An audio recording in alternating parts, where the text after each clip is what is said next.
Warning. The United States government has issued a civil warning for all citizens of the United States. We're going live. We'll do it live. This is the Come On Man podcast. And here's your host, Paul Bauer. What's going on, men? We are live on a Tuesday night. What could be so important that we have to go live and give you a bonus episode this week? Well, the answer is simple. My man Thor here is looking for a few good men. He's looking for a few brave men that are willing to do some dangerous work. I, of course, talk about being a power lineman. What's going on, Thor? Oh, living the dream, man. Swinging that hammer of thunder and making bank. Are we talking about an actual actual hammer? Or are we talking about sure. Anyway, let's we're not going to talk about that. Look, guys, before we get too far into this, I wanted to show this clip from Mike Rowe. You guys might know him from Dirty Jobs. I thought this was sort of apropos for our discussion. Oh, an actual hammer. Okay. Yeah, it's official line work tool. I thought you were talking about your Johnson, but okay, here we go. Oh, now come on. This is a family-friendly podcast here. Is it though? Okay, here's this clip from Mike Rowe, and then we'll get started here. Right. The little secret of Dirty Jobs was that easily 40 of the people we featured on that show were multimillionaires. None of them began with what would make me happy. Happiness it's a terrific symptom. It's a terrible goal. These people looked around to see where everybody was running, and they ran in the opposite direction. That's where they found opportunity. Then they found a way to get good at it. Then they learned their trade, they mastered it. Then they found a way to be passionate about it. So they got to the same place, but they didn't start on this snipe hunt of what will make me happy. They looked around and said, where are the jobs? And they got them. Where are the jobs? You know, that's what we're going to talk about today. That guy's an amazing guy, really. I mean, we'll get to it in a little bit, but with the video, the short video course that I put out called, how to become a power lineman, where do I start? I mean, it's really a confusing process, but in that course that I'm offering today, that is going to be linked to you, Paul, I actually have a section that talks about Mike Rowe. And this is really important because on his website, Mike Rowe actually has a picture of him climbing a pole. Does he? Okay. Oh, absolutely. He loves power linemen. But the point of it is he has the Mike Rowe Works Foundation. And for those that can't afford it, they give $1 million out a year. $1 million. And this goes to tech school. Yeah, there you go. There's me back in the day working with the fly. That's you. Yeah, that's me. Mm-hmm, Dude, with you my look so pencil. different now, man. Well, I'm probably 30 pounds of muscle heavier, but You're I probably will tell 30 you, pounds of beard lighter too in that. Yeah, of course. I thought you were born with that beard, but okay. Well, yeah, I was born with that pencil goatee, though. I'll tell you that. But no, that was my flying weight. It's definitely a good idea to be a little bit lighter. If you slip, you got to be able to hang on with one hand and stuff like that, But I was instructing young men, and that's really what got me into our space, is the years instructing young men how to become power linemen and not kill themselves. Because back to Mike Rowe, I'm getting sidetracked here. Mike Rowe offers these scholarships for men who cannot afford it, where their schooling is completely paid for and their job placement is as well. They go through a pledge and an interview process. Very simple. They're going to ask them 4 questions. You're going to have to do a Zoom with them and be willing to. Here's the point. We've been taught all our lives to work smarter, not harder. You ever hear that term? Yeah. Yep. Complete and total utter bullshit. That is the wrong mentality to put into your subconscious. It's work smart and work harder, always. Mm-hmm. And that's a big key. And that's really the foundation that Mike Rowe uses, is work smart and work harder. And that's how you get successful and actually find fulfillment in these jobs that might seem mundane. You actually develop a passion for it. I wasn't born with a passion to do line work, my friend. But after meeting the men that do this, the type of risks that they take, I'll have you know this. Being a power lineman is about 120,000 right now in the United States and in Canada. That's 120,000 people doing it? Journeyman Lineman. That's it. correct. That's it for the Okay. entire power grid. Now, the power grid is actually the world's largest machine, and in some ways the most complex. It spans the globe, spans continents, and it provides the electricity that everybody is so dependent on. So the maintenance and construction is on the backs of power linemen and the engineers that help them design and maintain the grid. Those men are in a position that's been notoriously dangerous. At the turn of the last century, right up into the 20s, it had a fatality rate of 1 in 2 by the time you were 35. So if you started with a guy at 20, half of you'd be gone by 35. This is no lie. They made a movie about it starring some famous old actor in the 20s, and it was called Slim the Lineman. If you look it up, it's free online, but it was about a young man who was a farmer. He saw these linemen out there working. One of them fell off the tower, but this kid had watched all day long, this teenage kid. The story was, and it was based on a true story. And, they carted the guy off. And then the kid came back the next day to watch and said, well, how do I become a lineman? And he handed him the dead guy's tools and say, here you go. Let's start. Are you serious? This is in the 20s. Yeah. This is called Slim the Lineman. His name was Slim. Yeah. Okay. Pretty interesting. Yeah. Yeah. It's pretty wild stuff, but it was very, very dangerous. And to this day, it is still quite dangerous. Electricity is unforgiving. It's almost a magical power you can't see. We really only know it by theory. It does certain things because, we've understood some of the math and how materials react with it. We still don't understand the full potential of the magnetic fields or anything like that. It's very fundamental stuff. And so today we are the third or the fourth most dangerous occupation in North America, if not the world, outside of certain niches, but work that people do. It's far more dangerous than being a policeman or a fireman by quadruple. And the way they measure that is per hours worked, how many injuries and fatalities there are. We're eclipsed by loggers, and we're eclipsed by deep sea mixed gas divers. There's certain other industries that are very, very difficult and hard. And of course, by crab fishermen in the North Bering Sea. That's pretty high fatality rate. But we've been bringing it down over the years, and that's been pretty fantastic, really. I myself, I was gonna ask, have there been advances in safety and safety equipment since I don't know, since the 20s? Oh my God, yes. I mean, the body belts and the harnesses have made leaps and strides. We use double safeties now to prevent falls. That was a big deal. Maybe 10 years ago that came in. A lot of free climbing before that. Everybody prefers it and feels very safe and comfortable. But, being an older guy and having been injured on the job and encountering 12,000 volts up close and personal, being 27 days in intensive care after a close encounter with 12,000 volts and 14 reconstructive surgeries later, I understand why you should want to be safe.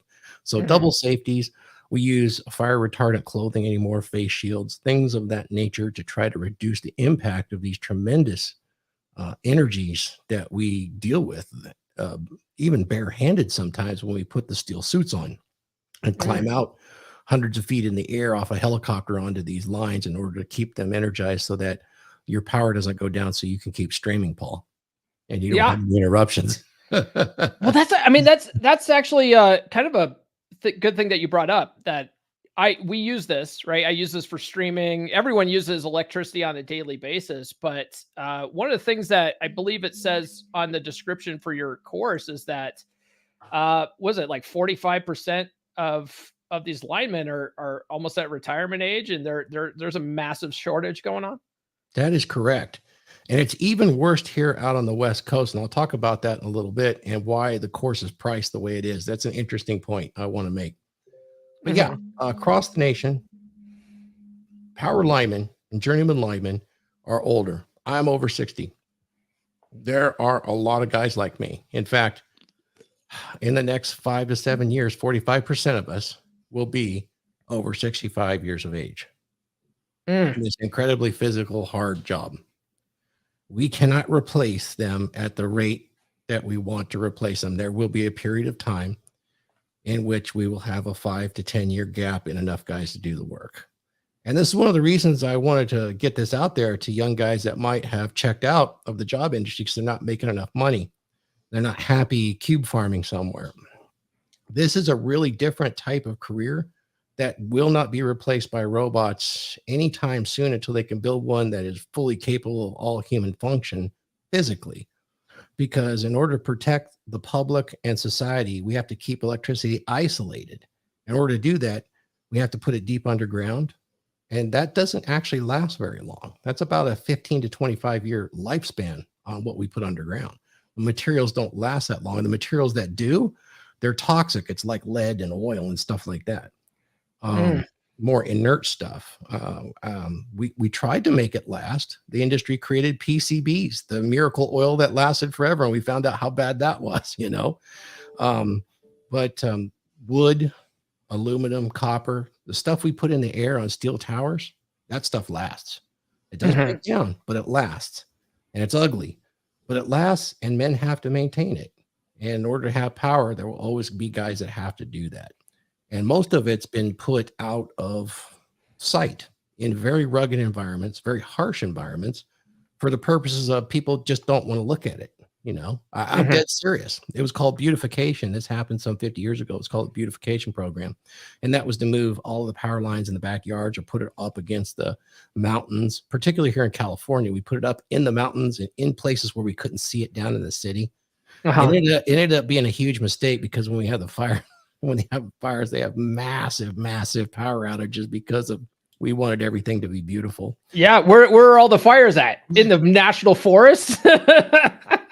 I know. Genius. I know. People are genius. They were doing a good thing. They wanted people to be happy and not have to look at these things, right? Right. Yeah, it's all about the fields. Ultimately, that means for a guy that's a power lineman, doesn't mind getting dirty, likes getting up early and staying late, you know, and wants to be, you know, a swinging, you know what, out on the line and beat his chest and work with a bunch of men, then he's got a blank check. Because I'll tell you this, in this trade, you can make a lot of money. And the reason why is the unions are very strong and they're across the nation. Even though it's a little less in the right to work states, it doesn't really matter. The skills are still the same. Because the skills are the same and the demand is there, you still have to pay. And that payment is generally a straight time rate for 8 hours. Anything beyond that is paid at a double time rate. That's 2 times your straight time rate.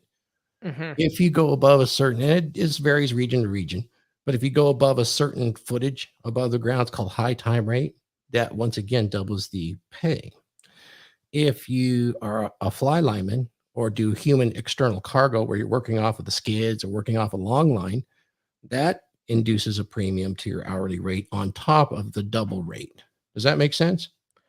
You know, so not only getting your there's a lot of like pay incentives based on the job that you're doing at the time and the dangerous level of it, right? Yes, and then there's specialties. I've held 6 different specialties myself, and it definitely adds up. And when you're working outside line, they also offer a certain radius around where your work base is or where you're located. They pay you what's called per diem because they know you have to go out and either camp or stay in a hotel and feed yourself. And that ranges anywhere from about $75 or $50 a day to $150 a day. And by the way, that's tax free every day, day in and day out. Your per diem's tax free. Absolutely tax free. Oh, that's cool. It's the cost of doing business. You got to be fed and you got to be housed, and we're asking you to go out and do this work. And that's paid you tax free. You still got to report it, of course. Though. You know, that's an exemption. Dude, guys will go to the crappiest places to get that $150 a day, and they'll stay basically in a modified tent trailer. Yeah. I believe it. And they'll eat a bunch of AM PM hamburgers, you know, and just rack that money up and try to work 10 hours a day, 7 days a week. That's And that's the whole minimalistic lifestyle, right? yeah, we actually have quite a few guys that do that in California. A lot of guys actually own ranches or cattle ranches and things like that in the Midwest, and their families are there. And they'll bring out, say, a fifth wheel or a motorhome to California, where I'm at. And so out here, they'll come out here and work for 6 to 8 months out of the year, and then take the 4 months out of the year off. And they'll pay somebody to tend their farms or their ranches. But the reason they do that is they pretty much get 10 to 12 hours a day straight up. And they take their motorhomes and put them in a park wherever they need to be. And there you go. They can do that. They can work. And if they promote to a lead lineman, the wage is really good. And I'll just give you a general ballpark. But the reason I offered the course at a price of exactly 1 hour of pay for an outside lineman for total compensation, straight time here in California, where the huge need is, it's more than anywhere in the nation, because we didn't do a lot of maintenance a lot of years, but that was the state, not necessarily the guys. It's $88.21 to buy into this course, to find out what you need to do to make yourself more presentable as a power lineman.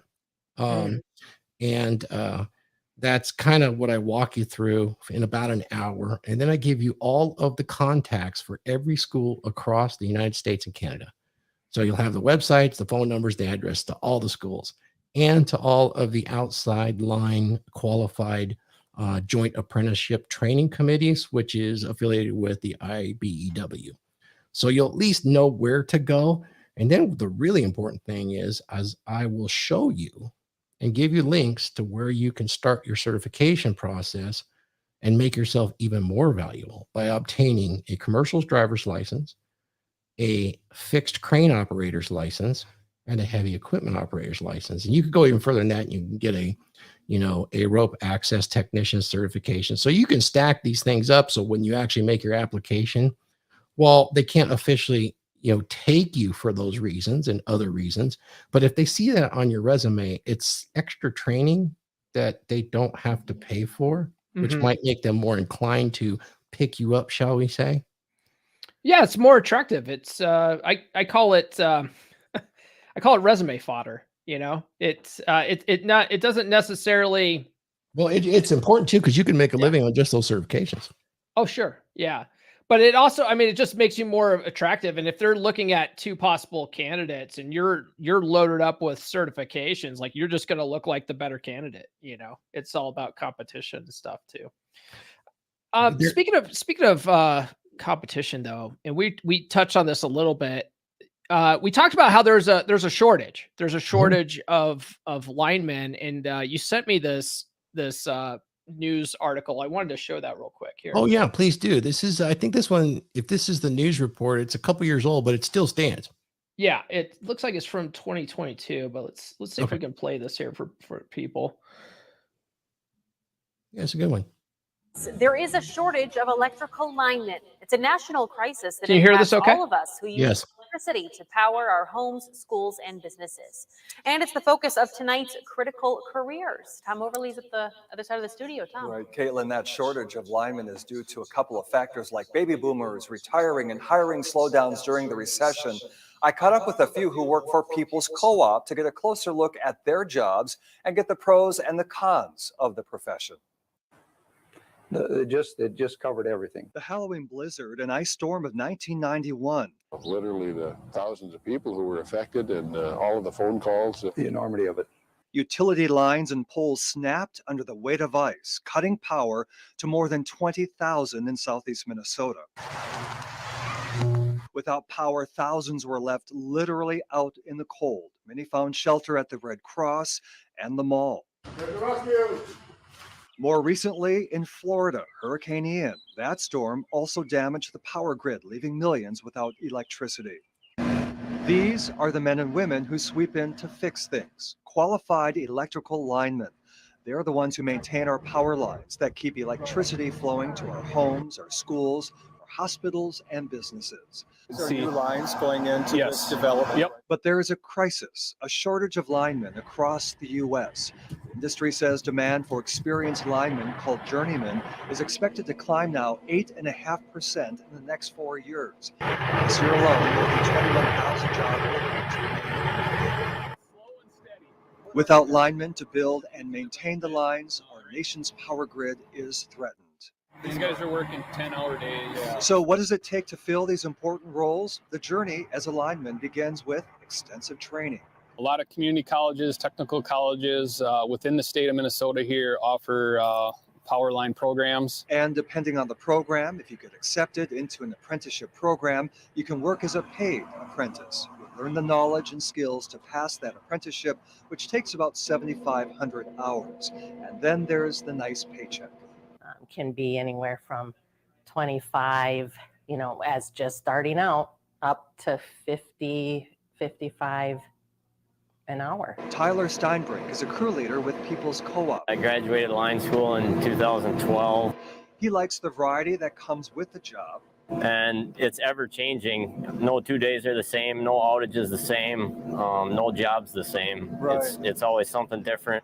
That's very true. It's ups and downs. It's a job with some dangers. Live power, working in adverse weather, and those high elevations. If you get up in one of these buckets. Chicks love danger, guys. Chicks love danger, you know what I mean? And they love that money, you know what I mean? Okay, all right. Yeah, no doubt about it. I mean, I can talk to this too. I mean, some of the things that I've actually Part of the reason seen I got into amazing. this was a sense of pride, to provide that power and be part of that process. He's a Chad. Jason Campbell was just a kid in Austin during that Halloween storm of 1991. It was a long couple days, yeah. He remembers the cold and the dark, not understanding the work it took for the more than 200 linemen, the heroes of that storm, to restore power, never imagining one day he'd be one of those heroes. Makes me feel proud. Being part of this team, now kind of managing these guys. They are the men and women, the linemen, who connect us as a nation with the electrical power grid in good times and in bad. Yeah, I mean, it's an essential job that most people don't really think about until their power goes out. It is an essential job, and I did check in with Rochester Public Utilities. They do not have a shortage of qualified candidates at this moment. They are hiring from Dakota County Tech, Minnesota State Community, and Technical College in Medina and in Jackson. More information on our website about this as well. Yeah, it's pretty interesting. Definitely, I've seen some amazing things, and the thing they said at the first is a national issue, and it really truly is. We don't seem to be able to put enough crews on site as it is, so guys work a lot, and it's really, the field is really interesting. It's one of the few fields where you will find less than 0.01% of the field being filled by females because of the nature of it. The nature of using a body belt puts a tremendous amount of strain. I don't know if you know the physiology between men and women, but there is an angle of the thigh bones that go into the hips. Mm-hmm. There's two requirements when you're being a lineman. Wearing the body belt will press in on that at a different fact. It's quite painful after a few minutes for a female, whereas a guy could tolerate for hours, just because of where her insertion is on those femurs. That's mm-hmm. The other fact is upper body strength. In order to do lineman work, you will consistently lift between 50 and 70 pounds from your belly button to just around this level here, because you'll be doing this with the equipment at height. So, if you have any of that weight and you're in the body belt, it causes even more stress. So, I mean, you don't have to move it a lot. It's part of your body, but just that right there, usually they don't change the physical requirements in this industry for females because we would kill them in the field, and we're not going to do that. So it's one of those things too, where you wouldn't really want them to lower the safety standards and requirements just to accommodate women, because that's how people die. And I will say this, there has been a few, been a few, and they got to work really, really hard. And most of the times they do a pretty darn good job, but then, as soon as there's a promotion opportunity out of the crew and into engineer, that's where they go. And they're very much would be in demand for that, but they're going to spend a good 4 to 7 years before they can get out. So That's got to be a tremendous toll on a female's body because, most linemen have some form of disability today between age 50 and 60 that limits them physically in some fashion. Gotcha. So would you say then that this isn't one of those jobs when they're talking about equal pay and, women are fighting for, the same jobs as men and stuff like that? This isn't one of those jobs. There's no line waiting to get in. The feminists aren't fighting for this job is what you're saying. No. No. But you know what? There is something interesting. Yeah. A lot of linemen have something called a starter wife. A starter wife. Okay. Yeah, because the pay is so good. And when you're this young guy, you become immediately attractive because most guys that go through apprenticeship aren't fat. There is a weight requirement. You can't be over 300 pounds. Okay. I've seen some really buff guys who want to do it, but you can't be over 300 pounds to be in certain lifts or even fly.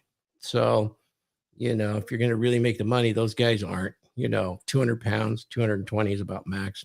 And so those guys are pretty attractive and they get snapped up by pretty young gals for a while. And then the guys learn their lesson because they're out working all the time. So out of sight, sounds a lot like when the cat's away, the mice will play. Speaking of, we have Kate here in the chat. I don't know if she's still in the chat, but she hates brokies and she hates fat dudes. So she would love a power lineman, right? Because they can't be fat and then they're not broke because they actually get paid pretty good. And the lineman wives are super proud. Most of them are highly traditional. If you go on any of the Facebook pages like Lineman on the Wires or any of those things, you'll see them. There's a huge demand. In fact, I made a good living selling gifts and things to lineman wives when I created a website back in 1999. I was the first and the largest, and it only went out of business a few years ago when the wife got injured. And we sold a lot of shirts that said a couple of really interesting things, which was one of them was power line wives rule, things like that. And then of course there was one which is a nice little tank top that said light up your life, sleep with a lineman, things like that. It really, really like that. They're very proud, wife of the lineman, a lot of stuff like that. So that did really well for a long time until the advent of print on demand, Redbubble, which you can still buy all of my lineman design shirts and stickers on my Redbubble at RP Thor. So that's right. That's always pretty good. Speaking of your designs and stuff like that, you have this this video here that you want to talk over.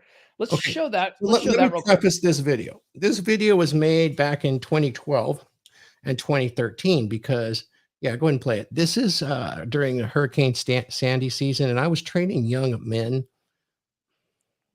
Am I muted? Hello? No, you're not muted. You're good. Good. We muted the music though. Oh, okay, great. So that's fantastic. So I shot all this video, and the reason you're not hearing any sound is because I did this for the corporation, and we bought the rights to this music. However, the people that made the music sold it to a production company, sold it to another production company, and now claim we don't have the rights, even though I have the PDF and all that. So every time it airs, I have to send the PDF in. So it's ridiculous. But this was an internal advertisement for recruitment. And I shot all this video, and I was with these guys the whole time showing them how to learn line work. Here's a guy up a 200-foot tower getting ready for some bare hand work, tower rescue, good friend of mine. We're doing some maintenance on some training towers. That's pretty interesting. I have lots of video like this. This is some of the artwork that I did. I hand drew all of that for the website. This was done in charcoal and then transposed electronically. That's me hanging up on the tower. Here's some of the work we did on car hip poles, just doing a lot of restoration. And you can see all the young men in the training up the towers and the poles where we're telling them and teaching them how to do it safely. That's called hot sticking right there, so they don't electrocute themselves. That's me in what's called a Faraday suit on a 500,000 volt line, changing out gunshot insulators. And this is the tower rescue. So if somebody get injured, I thought that guy fell for a second there. No, he's it was on a a rope. time lapse. Okay. And this is up. This is up. This is me and a couple other guys. We're getting lifted in right now. We got our fly hats on. This is making the big money, and we're coming in on a tower with those Baker boards ready to dead end wire. This is our trucks landing at Hurricane Sandy. A couple of my apprentices that are now in management, us pulling large underground wires, and some more helicopter work that you just seen earlier. Beautiful photographs. And that was my line built in the day, climbing those towers. So a lot of fun things, a lot of technical stuff. That's one of my more famous drawings. That's the Fly Lineman Eagle. And we used to work at Power Line Trades. So I did develop a strong pay it forward attitude, and I liked interacting with those guys. And it did lead me into this space because probably 25% of what I worked with when I mentored these young men was outside of line work, getting over the starter wife, things like that, organizing their money. How do I still eat right and stay fit in order to be a lineman? These are things that you got to juggle out, but it's worth it because you have resources now when you're in this trade. Most of those guys were just trying to get through it. It is kind of hard. We have a close to a 20% dropout rate because it's, even with all the search, guys struggle getting through the program because it's more than they expected. Everybody's scared at height, but what people do to get over it is they focus on the work. And once you focus on the work and you trust your instrumentation and your safety equipment, the height becomes secondary. But anybody that says they're not scared when they climb or get out there, they're lying to you. They just don't know how to shift their emotions away from that fear. Mm-hmm. And learning how to do that's actually quite helpful, and being able to detach to get to the task at hand is actually quite a helpful skill to learn that a lot of linemen learn. It's a good life skill that you can use in lots of areas. Let me ask you this, Thor. Is it easier or harder to get into it now than it was when you first got into it? You know, I think it's easier now because, like, if you take a look at something like I put together, it'll be very straightforward and there's not as many questions out there. But if you're good at searching the internet, you can compile it yourself eventually. When I got into it, I had to make an application. I was already an apprentice as an inside wireman, and I had to wait. It took 3 years before I got the phone call. 3 years. And then I got the phone call. Hey, you want to go to work? Yeah, sure. Where do I go? And had to go in and have an interview. And then 2 weeks later, I showed up. And 2 months later, out of 7 guys, I was the only one that passed the apprentice test because I was already an apprentice at an outside line. And I walked past everybody in seniority and picked up my tools and started climbing poles. Speaking of apprenticeship, on that news video that we watched, they were talking about how you can be a paid apprentice. How much? Now we had talked about, like, obviously this banner down here, the up to 300,000. That's a journeyman lineman, right? Like someone who's been in. That would be a lead lineman that's running a crew, working the overtime. Here on the West Coast, where you're getting probably the highest salary, or out there in New York, that would probably be where you'd be making that kind of. And that's not unheard of. Most guys can do 200 very easily here. Well, how much would an apprentice paid apprenticeship? It's a good question. It varies across, but I would say it varies anywhere from right now around $50 an hour to start, to somewhere around 70 as a journeyman lineman. And I'm discounting the West Coast, which is more than that. You get paid much more than that. But I also know that, like in Arizona, I think they start you around $43 an hour, somewhere in there. Okay. So you're looking at like either pretty close to 6 figures to start. Pretty close. Yeah. You're going to be between 80. Yeah. You're going to be at least 80. Yeah. Which is like, I mean, what do we say in this podcast space all the time? Like the mean that most people make are like 30 grand a year. Right. And yeah, then they think that getting a woman is completely unattainable because all women want 6-figure guys. And well, if you get a paid outside line apprenticeship, yeah, you're going to be at that $50 rate right now, and you're going to get per diem. That's that daily money coming in. That's worth a couple hours. You're going to get 10-hour days. And the only thing you're not paid for is your training time. That's on your own dime. But here is the bonus. For the last 10 years, you come out of the lineman program with enough units, college units, and an associate in science degree. Because they make you do all the same studies on your own. So you're already halfway there if you do this, and you're 4 or 5 years down the line, you want to do what I did, and then you do an extension course like University of Irvine, University of Phoenix, one of those Laverne, whatever they are, University of Rochester, and you have a 4-year degree in just a couple of years of extension study online. So you could do that pretty quickly. Yeah, if you wanted an education, you one of those people that were like, I have to have a college degree. That's how I was. I have to have a college degree. All right, gotta be shit. That's not true. That's not true, guys. But yeah. Well, let me ask you this then too. What are key skills and qualifications aspiring power linemen should possess or should develop? Or does this they all just get this in training? No, that's actually really important. If you should be really good at Legos, being able to put things together. Jack Napier would be great. I'm teasing Jack. You don't have to, but you should have an interest in mechanical things. It can be anything, but if you like taking things apart, putting things together, and working with things, and then that would, or you want to find out how things work, that would help you a lot. Definitely. If you have basic math and algebra, that helps you a lot.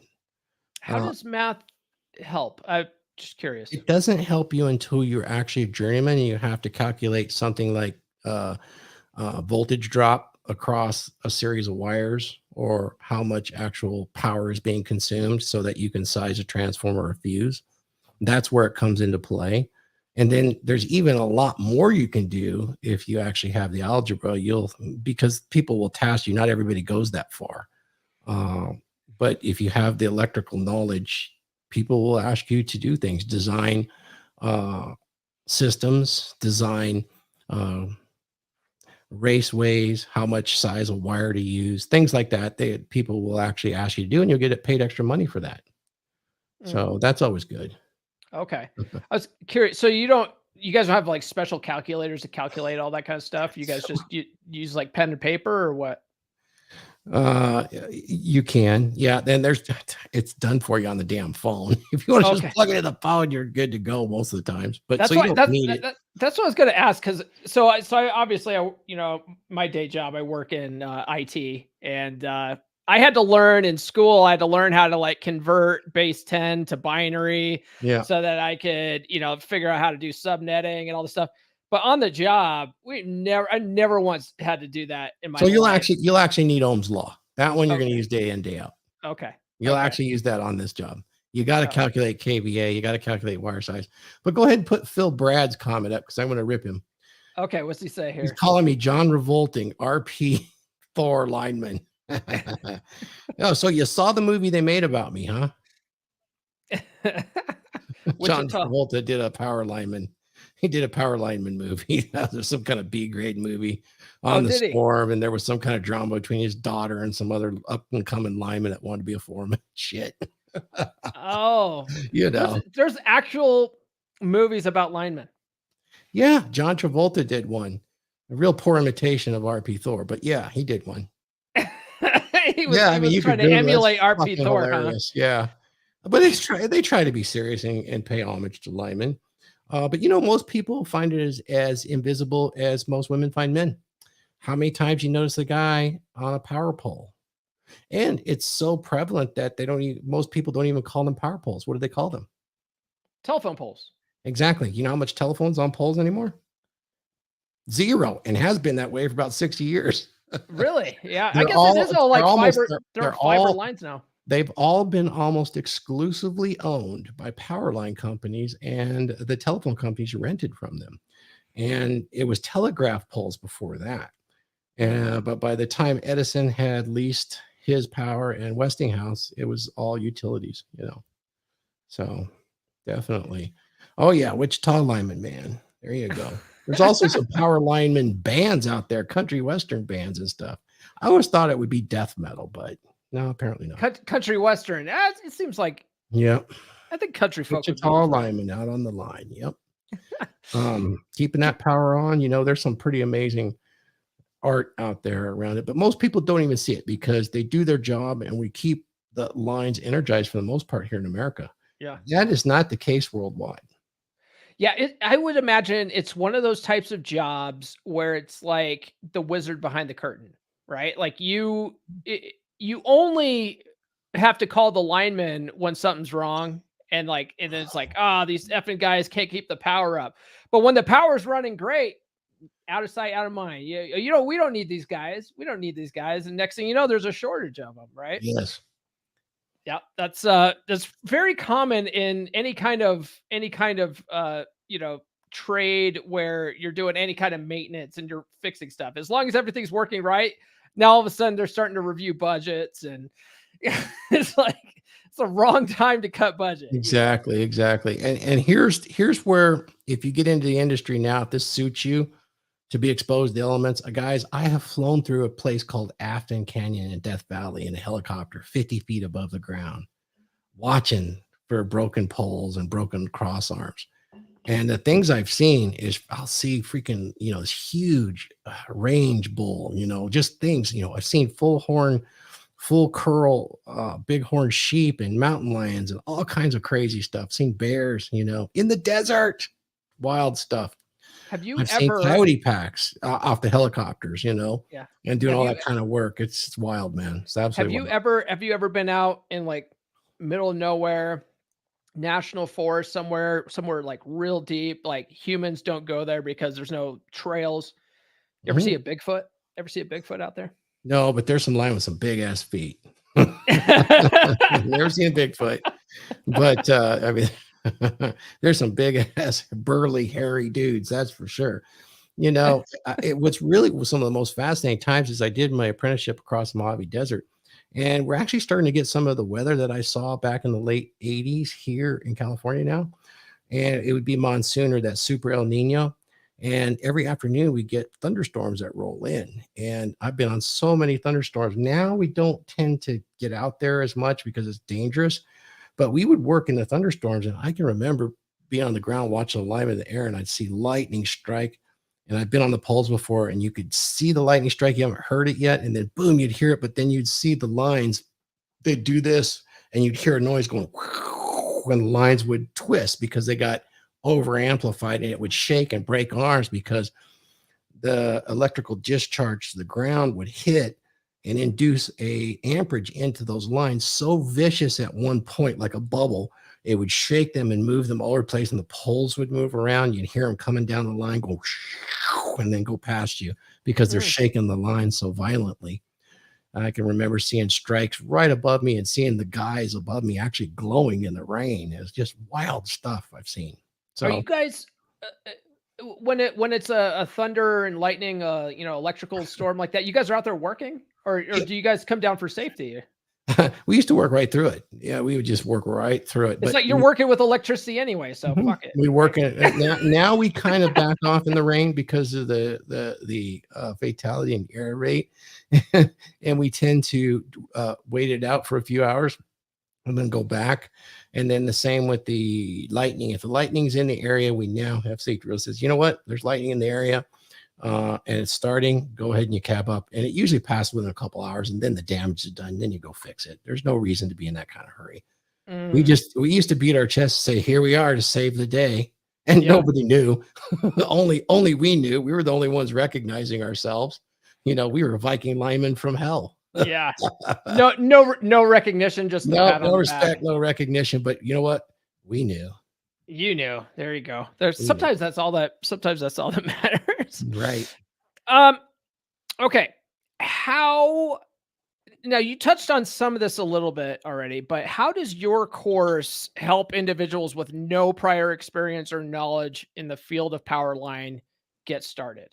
That's a great question. So I take the assumption they don't know anything about the field. So I explain exactly what it is. I show pictures, show a little bit of video of what this is all about and what you can make.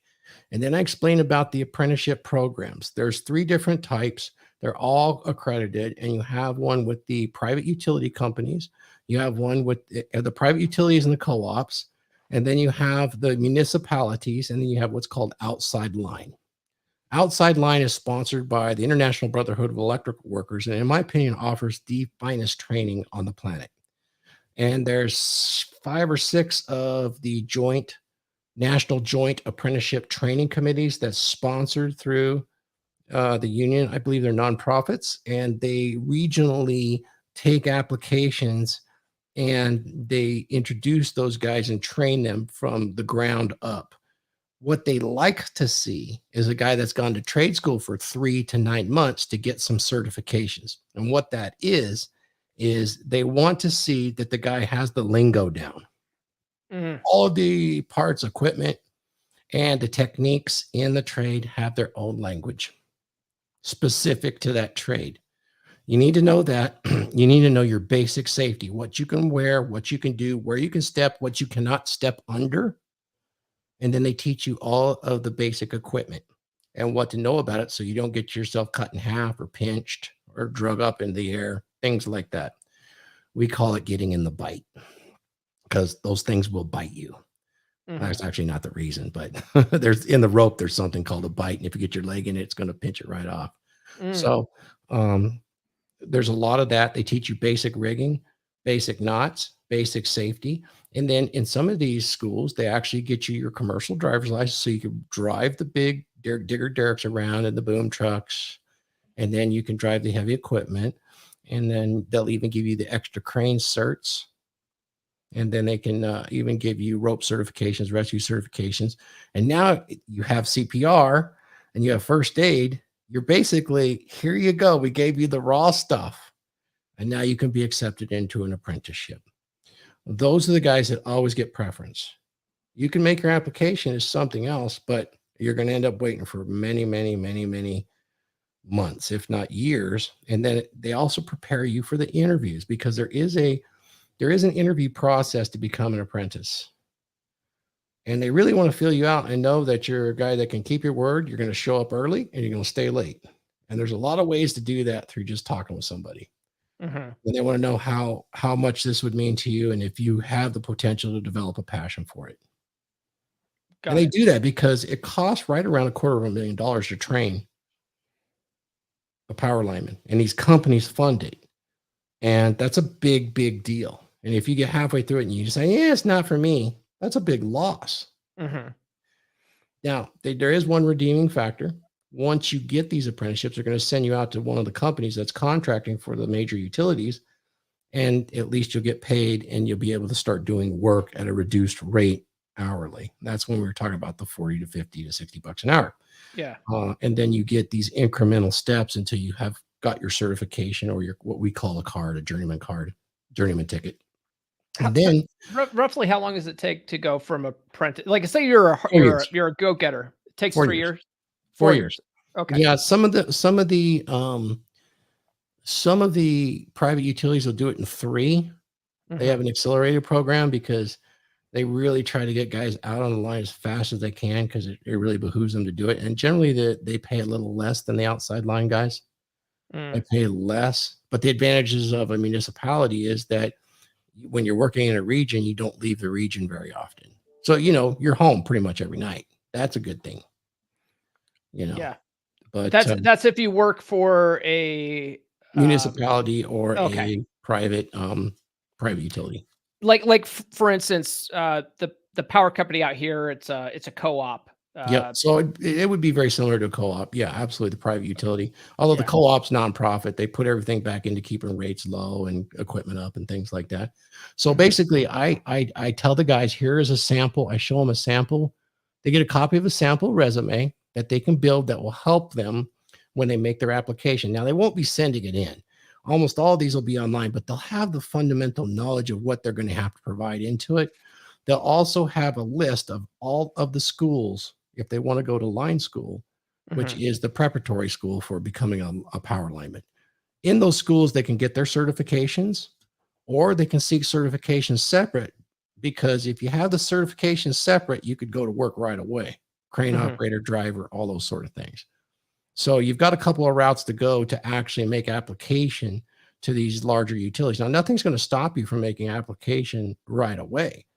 I'm just going to give you the ideas of where to go, who to call, the websites to go to, so that you can kind of do this en masse across the U.S. and pick up something very, very quickly. And then, of course, I talk about the Mike Rowe Foundation, because if you don't have the funds to get yourself into these schools, yeah, I think it's closed right now, but it's going to open it up again in the fall. And he gives $1 million away a year. And most of these line schools cost anywhere around $8,000 to $18,000. So, you know, and it gives you that advantage. Let me, we got a couple of questions in the chat here before we get to those. So let me ask you this. I'm sure like me, when I was joining the military, for instance, like one of the benefits of it was I got to travel. I got to, you know, with certain companies, you get to travel around the world, right? Or not around the world, but around the country at least, maybe to fix, like maybe if there's hurricane season, you got to go. They need people to fly in and fix some of that stuff. Is that an option?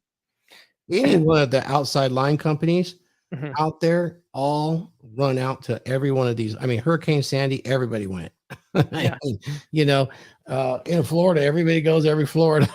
Yeah. To the hurricanes. So it's I've gone, everybody's gone. One year we went to Guam. So, you know, there are these joint agreements, these joint emergency agreements that all the line utilities have. There's not enough linemen to address these emergencies. So a big part of what we do is when the fires or the hurricanes or the earthquakes come is we do shift all the resources. And the ones that move the most are the outside lines, because they're very mobile as it is, and they don't have customers other than utilities to serve. So it's a pretty interesting career opportunity if you want to travel, or you can get qualified as a lineman, and then you can seek to get qualified as a human external cargo lineman and or a bare hand lineman. You get that certification. You can work for a company like Haverfield, which does nothing but travel around the U.S., and that's big money. And they get in with those helicopter teams. And they do exclusive maintenance off the helicopters so they can keep those lines energized, bird on the wire work, you see. And those guys make big bank, but they travel all the time. Yeah. So if you want it, that's what I was going to say though. Like if you're a young guy and you want to travel around, stuff like that might be a good option for you. Put some money away for several years, and then if you survive it, you have a nice little retirement goose egg, or nest egg, and then if you're an adrenaline junkie, there's nothing like hanging off those damn skids and climbing out on that line 300 feet above after you bonded on, where it shoots out a 6-foot lightning bolt to your bonding wand before you can get your clamps on, and it makes a noise, and you can feel around the sides of your face where the Faraday suit is. It feels like ants crawling on you. It can get uncomfortable too, man. And then you got your meters on, which is your bleed meters. And if the meters get too far because humidity's up too much, you got a couple minutes, you got to get the hell off the line, or you can have a flash over to the steel. So it's about as macho as it gets without bullets flying. There you go. All right. So Kate has a question here. She says, what are the best states and cities to live in as a power lineman, in your opinion? Anywhere across the United States once you're a journeyman. If you want to make a lot of money, West Coast is a big place to make money. But you can live anywhere you want. If you're patient enough, you'll get the work as a journeyman. You'll find an opening and you'll go. All right. Let's see. I don't like working in the snow. I hate snow and I hate fires. I was gonna say, man, that's when I think of any kind of outside work, because I live in Colorado, I immediately am like, how would this be like in the wintertime? I think it would absolutely suck. I don't want it. I don't care about that. I am not there. I'm in Southern California. And the only bad work out here is after a fire. It's just so dirty and dusty. Yeah. Let's see. Dance Macabre says, join late. So if this has already been answered, please ignore. But question, current fatality rate on linemen. I don't have the current fatality rate. I know what it was at the turn of the century before, but we'll just let you know this. Out of 120, we had up to 151,000 nationwide at one time in Canada, but we are the 4th most dangerous career to be in, far surpassing police and firemen, which have about 6 times our number. Okay. And then he also wants to know if he's too old. So he's 52. He's in great shape, but is it a bad idea? Is it a bad idea to? It depends on your shape, really. I've seen a guy 44 years old in fantastic shape make journeyman. He was an old boiler and condenser mechanic, and they shut down the plant, and he came in and became a He became a journeyman lineman at 49 years old, and then stuck around till he was 62. And he had his aches and pains, but he did it. He didn't even complain; he just fucking did it. What a man! Most guys can't do that. It's going to be laborious and it's long hours. So he just did it.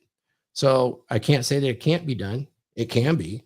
Guys are probably going to look at you funny because you might not have much life left in you. But if you're the kind of guy that likes getting up early and you like being on a crew and you like getting along with people, and you're not going to buck the system, but you're going to get shit done for your guys. Because that's one thing about being on these crews is you end up with a brotherhood and a reputation. And that carries you a long fucking way. I've seen one guy get kind of screwed over a little bit by management, and the whole goddamn crew walks off. Okay, go find another crew, son of a bitch. Have fun with that one. We're gone, And so that carries a lot of power with it, and you get treated pretty good. You get a lot of leeway because of that. Yeah, there you go. But it is possible, but it'd be tough. Yeah. Kate also wants to know, what's the life of a wife or girlfriend of a power lineman like? Is it like being a military wife? I would say, Kate, way better. Kate, you get all the money because he's not a brokey, and then you go sleep around. Way no, better. I was kidding. Way better, because it depends. I mean, if he's a contractor, he's making big ass bucks. If he's here in California, he's probably not going to get moved out of the area. So he's probably going to be home every night. You're going to be in good shape. And you got a hell of a stud that does stuff that most men can't do and won't do. He's just super manly, super masculine dude, does and dangerous shit. Most of them are money. family guys too. Yeah. They have multiple kids. So I would say the lineman's wife is probably going to be looked to have more than 2 children, at least 2, if not more. Got to have childbearing hips, Kate. And I will say she's this, on the prowl. She's on the prowl. The majority of those gals love being home. They do their crafts. I'm telling you, sewing, crafts. A lot of them like doing the homestead stuff, chickens, all that stuff. That's a big deal in the lineman community for some reason. Well, I mean, you're probably making enough money too, where like she doesn't have to work. No, most of them do not work by choice at all. My wife didn't. She ended up running the power lineman or the lineman's factory. I did that for her. When I met her, she was a county clerk, and as soon as she came on with me and we were married, it was just she was part-time by the time she came on with me. It didn't last very long, and she raised our 4 kids. And believe me, that was enough. Between that, she did that, and she ran a little tea party outfit for the kid or the girls that were neighbors, and that turned into a business. And then the lineman's factory, and ultimately, I made enough money there that it turned into a real estate business too that she ran. So never had to work an official job. Plenty of time. All right, we got some super chats here too. So Dung is Fun says, I'm a CNC machinist. I like doing it. It pays good. Yep. I like that too, actually. It reminds me of a story. I have a really good friend who's a troubleman, which is a type of lineman. And he's bought 6 of those machines. These are not cheap. These are well in excess of 100G. And he has a couple guys, and they produce stuff. What's the CNC machinist do? I know what a machinist technically does. Well, the CNC, they got these machines that can pretty much produce anything. They machine, they mill, they produce parts. He mostly produces parts for different companies. They come to him, and it pays really well. And he earned all his money doing line work and put it into it. And now he is part owner, of a turboprop twin engine jet plane.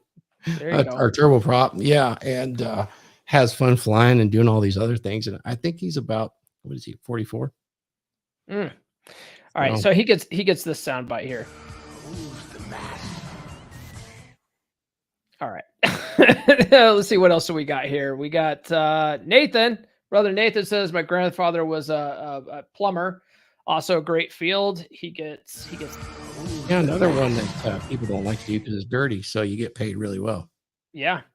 Let's see here. What Doug is Fun also said this: complainers never get jobs. He gets this one. Club.